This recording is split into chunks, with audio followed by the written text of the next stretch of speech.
It appears that there was a recent Democrat Party strategy meeting to discuss how the Democratic Party needs to move forward, how they are going to win. I want to remind you the theme is it's all corporate. So keep that in mind when we get to this particular story.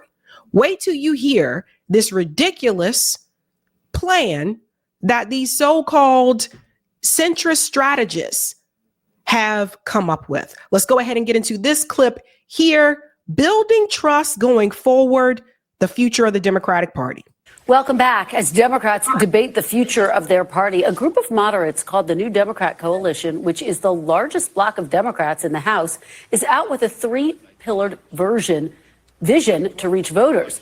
Those pillars are economic growth and lowering costs, healthy and safe communities, and strong national security and defense. We're going to pause there. Now, the first one, economic growth and lowering costs. That sounds good, right? I think you guys want lower prices. Healthy and safe communities. I think everybody can agree with that. The last one, strong national security and defense. Of course, they want to embrace the military industrial complex. Now, even when we look at the first two, that is not all of it, okay? That's part of it. But ultimately, wait till you hear what they want to do to get there. Let's continue. The group says it is launching working groups to come up with ideas to translate into policy ideas and recommendations. And joining me now to discuss this is Illinois Democratic Congressman Brad Schneider. He is the chair of the New Democratic Coalition. Thank you so much for joining me. Really appreciate it, Congressman. Thank you. So talk to me about this pitch. What is your vision for the path forward for the Democratic Party? Well, the vision is doing what we did with New Dems in the last election. In fact, as the tide kind of flowed against Democrats in general, New Dems elected 25 new members in addition to protecting 85 of our 87 incumbents. So we're 110 Democrats in the Senate, very strong, who are focused on addressing the issues voters are talking to us about, the kitchen table pocketbook issues, the economy, our healthy and safe communities, and strong national security, national defense.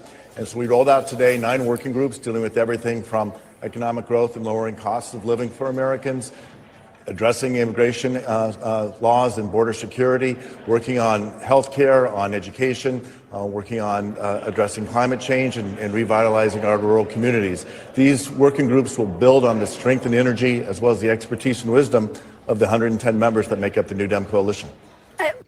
So this is basically a watered down progressive agenda. So let me show you what they're really trying to do, because this article from Politico is very, very damning, folks. And I've already seen a couple of people have already talked about this. They're not happy about it as well. Centrist Dem groups rails against leftist identity politics and purity tests. Let's go down, because it's not what you think, right? They started off that way, but listen to this. Several dozen Democratic political operatives and elected officials gathered at a Tony resort off the Potomac River last month. Frustration boiled over at the left wing of their party. Democrats had become too obsessed with ideological purity tests and should push back against far left staffers and groups that exert a disproportionate influence on policy and messaging. Now, that's according to a document of takeaways from Third Way. So Third Way, they call them a center left group. Third Way is not a left group. I mean, it's corporate, right? And it was obtained by Politico. So here it comes, ladies and gentlemen. After Kamala Harris loses the presidential election and Donald Trump wins yet again, the solution, according to the Democratic Party, is to rail against the left and to, wait for it, basically become like the Republican Party, right? Because let's be real, when we look at the platform, we look at the agenda, Kamala Harris's campaign was not a left agenda. And we went through all of that. Like I said, the big litmus test is Medicare for all. She didn't even have universal health care on there, barely even touched on health care at all. So that's a big one, right? So they're basically saying that Kamala Harris lost because she ran a campaign that was too far to the left. Even though we all know that Bernie Sanders ran a campaign that was an actual progressive campaign to the left of Kamala Harris's campaign, and he was polling extremely high at one point, many times throughout the Dem primary, polling number one. He won multiple states in the primary. And if Jim Clyburn and the DNC didn't try to jump him, it would have been Bernie Sanders who would have been the nominee for the 2020 presidential election. Let's keep it real. Same thing with 2016, right? I'm going to tell you what they're really meaning about this and what this is going to come to. So listen to this. One of the key ways to win back trust of the working class, some gathered there argued, was to reduce far left influence and infrastructure of the party. That included building a more moderate campaign infrastructure and talent pipeline, pushing back against far left staffers and groups that exert a disproportionate influence on policy and messaging, and refusing to participate in far left candidate questionnaires and forums that create ideological purity tests. So they believe that the way that they're going to win back the working class is by not running a populist agenda. Okay. They had this meeting at the Potomac River. If you're from the DMV area, my family is from the DMV area. If you are from there, the Potomac River, I mean, they're in a nice area. And they're talking about how we're going to win back the working class. Okay. So you're not even going into the communities where people are working class. That's a big part of the problem, right? But you think you're going to win back these people by not wanting to increase the minimum wage, by not wanting to embrace, especially in that area, by not wanting to embrace a agenda for Black community, by not wanting to embrace an agenda that is going to uplift people who are poor, people who are lower income. That's what they believe. Let's be more moderate, more centrist. Let's get away from any idea of universal health care, although majority of the members in the party don't support it anyway, at least in DC. Majority of them in Congress don't support universal health care. So I don't know why they're acting like they were going in that direction when they weren't. We're not going to help people with health care, but we're going to get these working class people back who can't pay their medical bills by just being more moderate. This is what they truly think is going to work. These strategists, these consultants have been giving the Democratic Party like really bad advice, but again, they're paid, right? So in the wake of this election, where it became so evident that things that the left was doing and saying deeply hurt Kamala Harris and down ballot Democrats, a lot of people are looking to us, not just third way, but the moderates in the party, and saying, we got to do it your way because the other way isn't working. So let me tell you what they're trying to do right now. Okay. You see, Andrew Cuomo was going around on this podcast tour telling people that Bill Clinton and Barack Obama were progressive. Because you see, this is intentional. The Democratic Party co-opted the word progressive and they are watering it down. They've done this with other movements before too. This ain't a first. Because if they water down what it means to be a progressive, if they tell you that Bill Clinton, who moved the Democratic Party further to the right, was progressive, that means that people who actually are progressive and support progressive policies will be considered as fringe, or my favorite term they like to use, radical. And if they can convince you that those people are fringe or radical, and they can convince the majority of the public that, then the hope is that you will move away from those types of policies and you will not entertain them anymore. And you'll just accept what they give you. This is what they do. This is why these types of movements cannot go through the Democratic Party. Part of this is on Bernie Sanders for allowing them, for running around saying that people like Kamala Harris was progressive. Kamala Harris was not progressive. Against Medicare for all, supported fracking, would not withhold arms from Israel, but they're telling you that her campaign was progressive. So pay attention to what is happening. Now, when we go down the pipeline here, I just want to show you Alyssa Slotkin, who was also featured on the thumbnail. She's one of the ones, right, So the party chose the battleground state moderate Senator Alyssa Slotkin of Michigan to deliver its response to Trump's address to Congress. So again, right, another more moderate person. Slotkin outperformed Harris by more than a full percentage point in all but 28 of the state's 83 counties, according to a Detroit News analysis. So they're trying to use her race to say, see, everybody, we got to get away from the far, again, Kamala Harris, not a far left campaign, not far left candidate, but that's what they're trying to tell you, right? They're not going to tell you that Alyssa Slotkin was able to do well in Michigan because her message on Gaza was different than Kamala Harris. They're not going to tell you that. They're not going to tell you that Kamala Harris didn't even bother to go to Dearborn, Michigan to talk to the Palestinian families. By the way, that includes Tim Walz. Tim Walz didn't bother to talk to the Palestinian families in his own damn state of Minnesota. Like they're not going to tell you that. They're just going to leave all that out. So this is what they came up with as a list of solutions. Those gathered then laid out 20 solutions for how Democrats can regain working class trust and reconnect with them culturally. Isn't this crazy, right? Among their key takeaways, listen to this. The party should embrace patriotism, community, and traditional American imagery. Isn't that what the Republican Party does?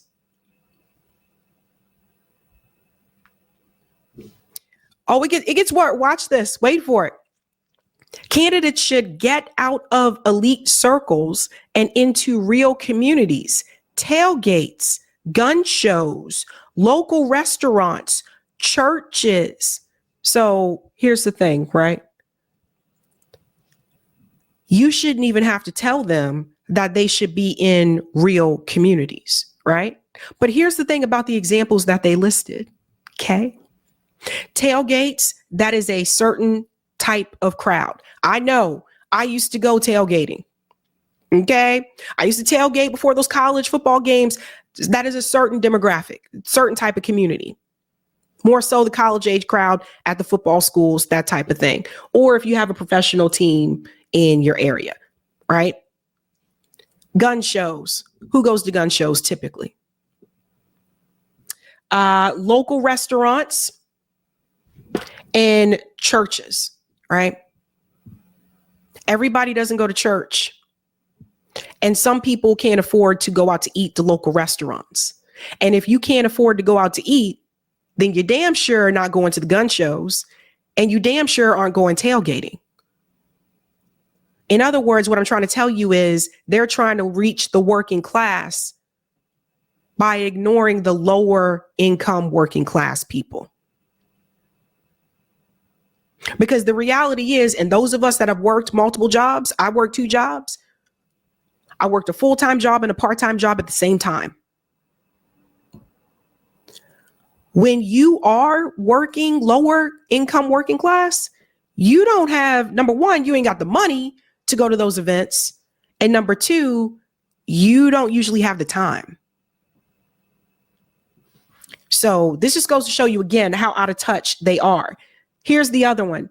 The party needs to own the failures of the Democratic governance in large cities and commit to improving local government. Right? So yeah, local government should be improved. But do you see what they're trying to do? What they're really trying to do is to continue to move the Democratic Party further and further to the right. And this is what they believe is going to be the winner here. It just like, I don't think they get it. I don't think they get it at all. Like if you're talking about meeting people like in real communities, again, it's this mindset that this is what working class people do. Now, church may be a little bit different, but like I said, especially a lot of the younger people won't find them at the church. So there's that. That's a certain demographic. And Democrats have done a really good job of going to Black churches. I'll say that much. They're always there, right? But tailgates, gun shows, and local restaurants, that is going to eliminate a certain class of people that just don't have the money to go. And here's something else. I want to bring this up. Ro Khanna said this. Let me reiterate. Calls from establishment to move away from small dollar donors is a slap in the face to all who want a better Democratic Party. Why I'm calling for a ban on PAC and lobbyist money and for the Democratic Party to reject corporate PACs. So this is another thing that they're calling for. They want to move away from, they want the party to move away from small dollar donors. So that would eliminate people like members of the squad that won that way, that won from the grassroots and not from taking corporate donations. Again, that eliminates a certain class of people. A lot of working class people donated just $27 to Bernie Sanders. So they try to push the grassroots out and just keep the door open for corporate money. Now, the problem with Ro Khanna's statement, which I think I said here, you endorsed them. Yeah. So the problem with Ro Khanna's statement is, while it is correct, you were part of the problem because you endorsed those corporate Democrats who wanted to take the billionaire money and took billionaire money. You endorsed Kamala Harris. When Biden was still in this race, you endorsed Joe Biden. That's the problem. That's how it got this way. Because people like Ro Khanna, members of the squad, and Bernie Sanders never did that hostile takeover of the Democratic Party. And because you never did what you were assigned to do, now the establishment has basically said, you know what? There's more of us than there are of you. So we're going to find a way to prevent more of you from getting into Congress. I warned people about this, that if they did not stand up to the Democrat establishment, that they would find a way to either get rid of them or prevent more candidates that are grassroots funded from getting into Congress. And this is what they're moving towards. That's why it was especially crucial for members of the squad to, yes, force the vote for Medicare for all against Nancy Pelosi, to, yes, use your narrow margin that you had in Congress that would impact legislation in a progressive way, use that to the advantage of a progressive movement. That's why this was so crucial. And people harped on me for it. And I tried to warn you that if they just go along with Dem leadership is going to adjust to make sure no other grassroots candidates can get their way in. They are blocking out that type of message. Now, this is especially important because Bernie Sanders is supposed to give an announcement or a speech after Donald Trump's congressional address. And some of this is on him too. Because at the end of the day, it's all corporate, right? When you sit up there and say that billionaires and corporate money is a problem, which it is, and you say we need to reject it, but then you turn around and you endorse and support the corporate candidates who are taking money from billionaires, you allow the Democratic Party to roll over you. You allow the Democratic Party to know that you are easily moved. And the message, the progressive message, is just a way to get people who may have started to veer away from that Democratic Party, just to get them back in or to attract a younger base into the Democratic Party. So part of this is on the responsibility of the so-called progressives who refuse to hold the line against Dem establishment. And that's how we got here. So now you will see that more people are calling centrist and actual moderates progressive, like Bill Clinton and Barack Obama. Everybody's a progressive now. Andrew Cuomo says he's a progressive now. And that means anybody else to the left of them will be considered radical, fringe, or to them, problematic. And they will try to silence those voices.